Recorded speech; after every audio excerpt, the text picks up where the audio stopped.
तालमाला के आज इस चौथे भाग में हम ताल लिपि पद्धति की चर्चा कर रहे हैं।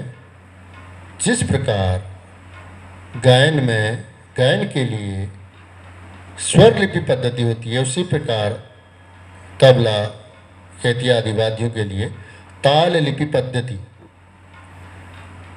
होती है। ताल संबंधी बोल जिनके अंतर्गत ठेका, कायदा, परन, रेला, गत आदि आते हैं, इन्हें वैज्ञानिक ढंग से लिपिबद्ध करने की शैली को ही ताल लिपि पद्धति कहते हैं। प्रत्येक वर्ण का किसी बंदिश के अंतर्गत क्या स्थान होगा? सम, ताली, खाली आदि किस स्थान पर निश्चित है। इन सबको दिखलाने के लिए ताल लिपि पद्धति की बहुत ही उपयोगिता है।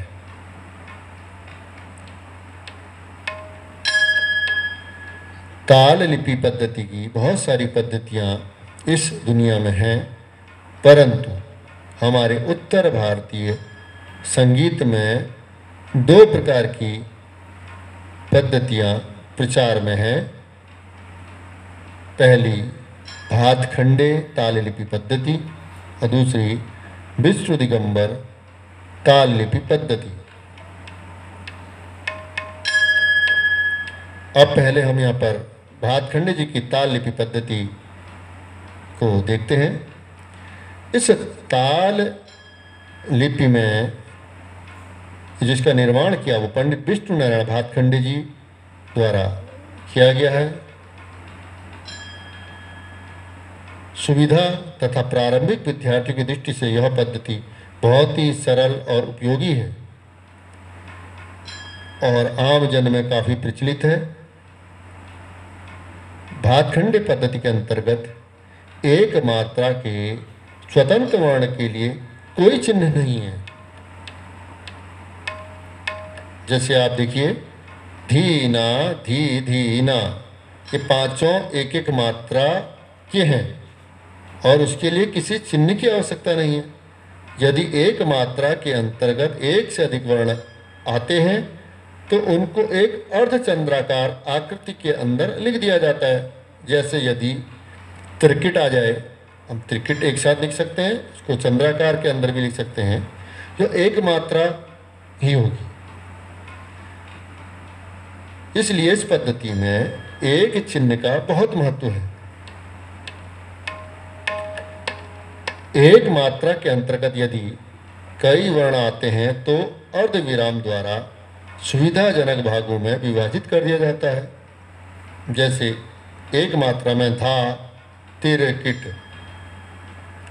इस पद्धति में बोलों को बढ़ाने के लिए बेड़ी रेखा लगा दिया जाता है। जैसे आप देखिए, धा के बाद एक डैश सा लगा है, अर्थात धा के बाद एक मात्रा का ठहराव है, उसे और बढ़ा दिया गया है। आजकल इस रेखा के स्थान पर यह चिन्ह एस नुमा जो चिन्ह है, यह बनाकर भी काम चलाया जा रहा है। सम के लिए जो हम अंग्रेजी में एक्स कहते हैं, गुणा का चिन्ह जो है वह हमारा रखा गया है। और खाली मात्रा के लिए शून्य, जीरो तथा प्रत्येक ताली पर ताली की संख्या 2, 3 जो भी है इत्यादि वह लिखी जाती है। और विभाग दिखाने के लिए सीधी खड़ी रेखाएं लगाई जाती हैं। उदाहरण के लिए झप ताल या एक ताल या चार ताल या तीन ताल, हम किसी भी तालों में चले जाएं तो हम उनको देखते हैं। यहाँ पर उदाहरण के लिए ये दो तालों में इसको दिखाया गया है। ध्यान से आप देखें और इसका अभ्यास ताल को लिखने की पद्धति में आप कर सकते हैं। ताल लिपि की दूसरी पद्धति विष्णु दिगंबर जी की है। स्वर्गीय विष्णु दिगंबर पलुस्कर जी द्वारा इस पद्धति का निर्माण हुआ था। ताल को लिपिबद्ध करने के लिए यह अधिक वैज्ञानिक रीति है। जो संगीत के और गूढ़ गहराई तक उसको जानना चाहेगा, उसके लिए यह बहुत ही उपयोगी है। इसके चिन्ह इस प्रकार से हैं, देखिए। 4 मात्रा के लिए चतुरस्र, इसमें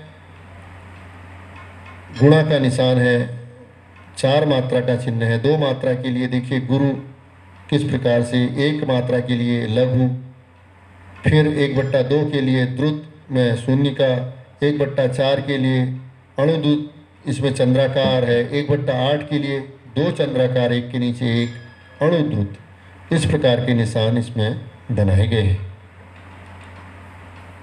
इससे अधिक चिन्हों की आवश्यकता बहुत ही कम पड़ती है।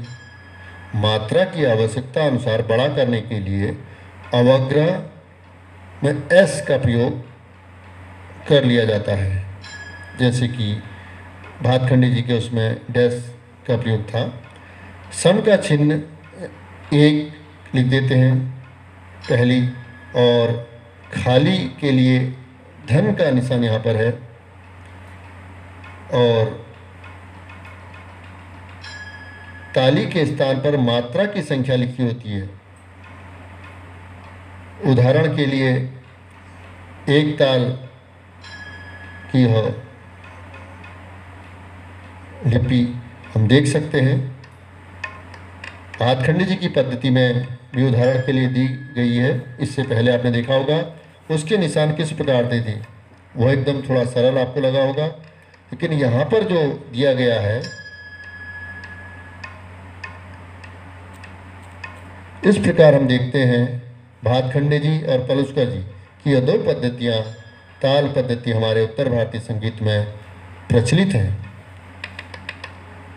संगीत पूरी तरीके से क्रियात्मक है, करने से इसका आनंद है, लेकिन इसका शास्त्र पक्ष भी आए तो उसको और आनंदित हैं, और उसको स्पष्ट और जानने के लिए, उसके को बनाने के लिए, उसको करने के लिए इस प्रकार के अध्ययन भी जरूरी है।